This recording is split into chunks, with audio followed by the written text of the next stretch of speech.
Masaya naman na nakikita na po ng taong bayan ang ginagawa ng administrasyon.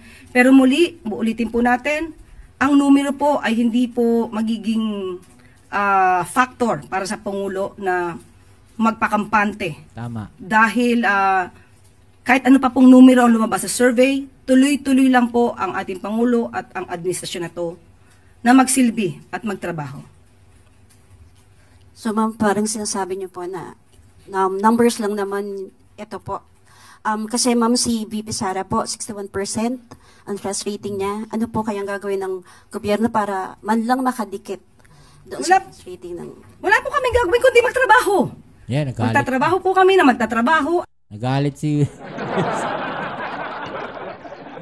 Tama naman, trabaho lang. At hindi po kami magbabakasyon hanggat sa kakayanin. No. Trabaho lang ng trabaho.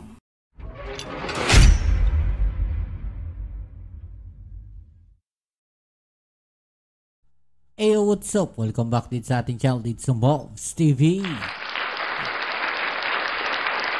Alright, so tayo nagbabalik-balik mga kababayan at ang inyong nakikita ngayon sa inyong mga monitor o mga cellphone mga kababayan ay ang trust ratings of top government officials mga kababayan. Okay, so ito pong ratings na to, no, base po sa ginawang survey ng SWS mga kababayan. Okay, so ayon po sa kanilang report ay nakakuha daw po ng 10 puntos sa pagtaas, no, ang ating Pangulong Bongbong Marcos. Okay, so yan ang ating alamin at pag-uusapan ngayon. Pero syempre bago ang lahat, please don't forget to subscribe at pakilike naman po ang ating video ngayon. So, maraming salamat po sa lahat ng mga patuloy na kasuporta dito sa ating channel. Okay, so shoutouts na rin, no, sa mga followers at subscribers natin dyan mga babayan. Okay, so eto po yan mga babayan. No? Pag-usapan natin to na ito pong trust surveys na to, trust ratings ng mga top government officials mga babayan. No, nakikita natin, no, VP Sara Duterte 61% mga babayan. Palakpakan natin. At ang ating Pangulo ay nasa 48% po, mga babayan. Okay? So, yan. At kung mapapansin natin, lahat po ng trust ratings ay nag-angatan o tumaas, mga babayan. At ito po, nakasulat dito, ano ba to? Davao Updates, mga babayan. Saan ba kinuha to survey na to sa Davao ba? Baka sa Davao kinuha tong survey na to. Again, ito po ay mga numero lamang mga kababayan, no? At hindi naman ito talaga yung totoo at aktwal, no, na nangyayari dahil hindi naman lahat, no? Hindi naman lahat ay tinanong ng mga nagsusurvey. Kung tatanungin nila, baka isang buong taon di pa tapos yung survey niyan. Okay. So ito yan mga babayan, no? Basahin lang natin dito, no? Nakakuha ng 10 puntos sa pagtaas ng trust rating si Pangulong Ferdinand Marcos Jr. ayon sa pinakabagong survey ng SWS o Social Weather Stations. Ito ay mula 38% noong Mayo hanggang 48% noong Hunyo, last June daw. From May 38% up to 48% netong June mga babayan. Ayon sa Stratbase Group President Andres Dindo Manhit, ang pagtaas ng ratings ng ating Pangulong papakita ng posibleng pagtaas at ng tiwala at pagbabago sa pananaw ng publiko sa administrasyon ni Marcos. Samantala, nananatiling mataas ang trust ratings niya Vice President Sara Duterte sa 61%, 55% kay Senate Chis Escudero, 34% kay Martin Romualdez. Nabatid na isinagawa ang survey noong June 25 to 29 sa 1,200 Filipino adult respondents mga babae. 1,200 na Filipino lang mga babayan. Wala nga 1 milyon to tinanong. Puro adult pa. Okay, so eto mga babayan, hindi yan nagre-represent ng kabuuan po ng bilang. No? At kung titignan natin mga babayan, ito pong 10% na pagtaas, no, na sinasabi nila, yan, no, from 38 to 48%, magandang ano po yan. Magandang sinyalis po yan at masamang signos sa kabila. Masamang pangitain po yan sa kabila, mga babayan. Bakit kanyo? No, hindi ho biro yung 10% na yan na pagtaas. No? Kung tataas man yan, mga 2%, 3%, 5%, mga ganyan. Pero 10% po, mga babayan, ay napakalaking pagtaas po niyan. No? Samantalang si VP Sara Duterte ay sinasabing umangat lamang ng 1%. Diba? So, paano nilang sasabihin nito mga DDS na to na mas mataas pa rin no, ang trust ratings ng mga tao kay VP Sara? 1% lang ang itinaas, samantalang Pangulo natin ay 10% ang itinaas, mga babayan. Okay? So, ibig sabihin, mas malaki ang itinaas at mas dumami ang nagtiwala sa ating Pangulo. Kahit pa sabihin natin na 61% pa rin yung numero na to compared to 48% ng ating Pangulong Bongbong Marcos, mga babayan, mataas pa rin yung itinaas kumpara sa kanya na tumaas lamang ng 1%. Diba? Sipin ninyo yun. No? Masabi lang na itong mga DDS na to, mga babayan, na mataas ang survey ratings ni VP Sara, pero kung titignan ninyo maigi, 1% lang yung kanyang itinaas. Laban sa 10% ang itinaas ng ating Pangulong Bongbong Marcos. Diba? So, walang sinabi. Ibig sabihin, dumadami yung nagtitiwala sa ating Pangulong Bongbong Marcos.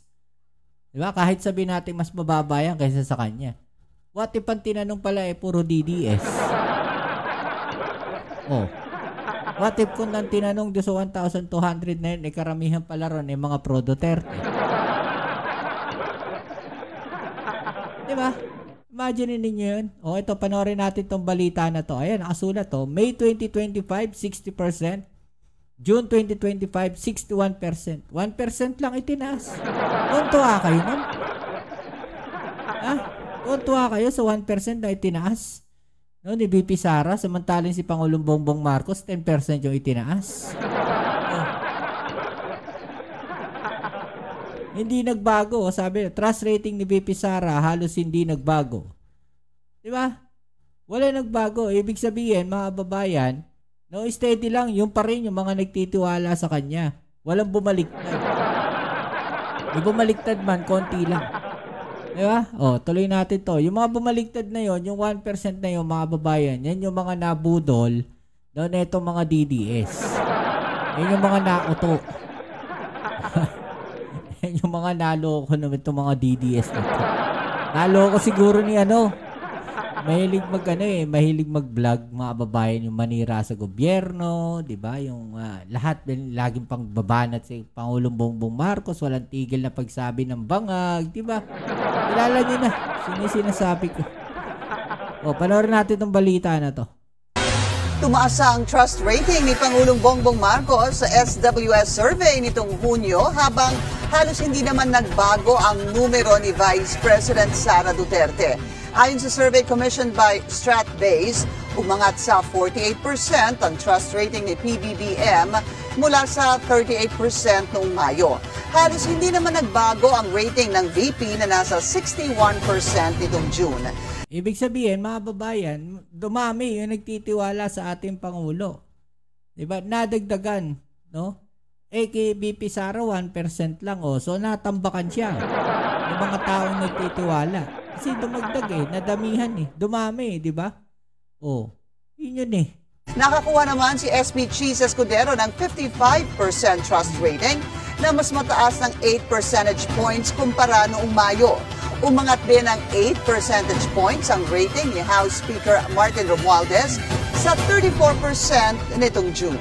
Ito yan, mga babayan, ulit natin. Ang rating. Okay, so ito yan, basahin natin ito, mga babayan. Senate President Cheese Escudero, May 2025, 47%. June 2025, 55%. Tumaas po ng 8 points. Baka yung 8 points na yun, mga babayan, yan yung anti-impeachment. 8 points, mga babayan. Yan yung ayaw ma-impeach si VP Sara. At dito kay Martin Romualdez, tumaas din ng 8 points mga babayan. Tama ba ako? 26-34. 8 points. Oh, yan naman, no, bumaliktad din yan mga babayan. Yan yung naging pro-impeachment na. Pero ito yung pinamatindi sa ating balita mga babayan dahil sumagot ang ating Yusek Claire, supalpal sila dito mga babayan. Basag. Wawa. O eto yan mga babayan, panoorin natin ang sagot ng ating Yusek Claire Castro. Ang patuloy na pagtatrabaho ni President Ferdinand Marcos Jr. ang nakikitang dahilan ng pala sa Officer Yusek Claire Castro. Kaya tumaas ang trust rating ng Pangulo sa bagong survey ng SWS at Stratbase Group. Sa kabila ng mga paninira, mas nakita umano ng taong bayan ang ginagawa ng Pangulo sa bansa. Kaya tumaas ang ratings nito. Di ba? Yun yung sinasabi ko. Maraming Pilipino ang nakita kung ano yung ginagawa ng ating Pangulo. Kaya tumaas yung trust rating. Ibig sabihin, mas nagtitiwala sila ngayon sa ating Pangulo. Siguro nakita nila yung ginagawa ng ating Pangulo, especially doon sa nakaraan. Yung pagsusunog sa Tarlac, ng mga tonelada na alam nyo na. Ma-strike tayo. Tapos, eto nga nakaraan, yung ginagawang ngayon, yung investigasyon. Diyan po sa mga missing sabongeros. Isa na yan, mga babayan. Diba? Nakaka-apekto yan. Maraming ginagawa yung ating Pangulo ngayon. Diba? Na kahit gawin ng Pangulo natin ay gumawa ng maayos at maganda, nakakahanap pa rin sila itong kabilang parlor ng pangit. Ewan ko ba? Ito, panoorin natin.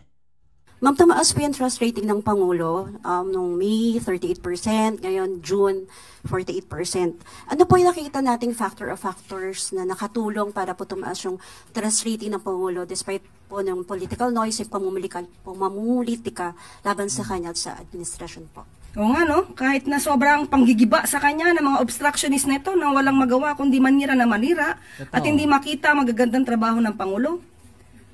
Sa ating palagay, yung mga taong mga respondents dito na siyang naging parte ng survey na ito ay nakita nila kung ano ba ang ginagawa ng Pangulo at ng administrasyon. Pero tulad po na sinabi natin, masaya naman na nakikita na po ng taong bayan ang ginagawa ng administrasyon. Pero muli, uulitin po natin, ang numero po ay hindi po magiging factor para sa Pangulo na magpakampante. Tama. Dahil kahit ano pa pong numero ang lumabas sa survey, tuloy-tuloy lang po ang ating Pangulo at ang administrasyon na to na magsilbi at magtrabaho. So ma'am, parang sinasabi niyo po na numbers lang naman ito po. Kasi ma'am, si VP Sara po, 61% ang trust rating niya. Ano po kayang gagawin ng gobyerno para man lang makadikit doon sa trust rating ng... Wala po kami gagawin kundi magtrabaho. Yeah, nagalit. Magtatrabaho po kami na magtatrabaho. Nagalit si...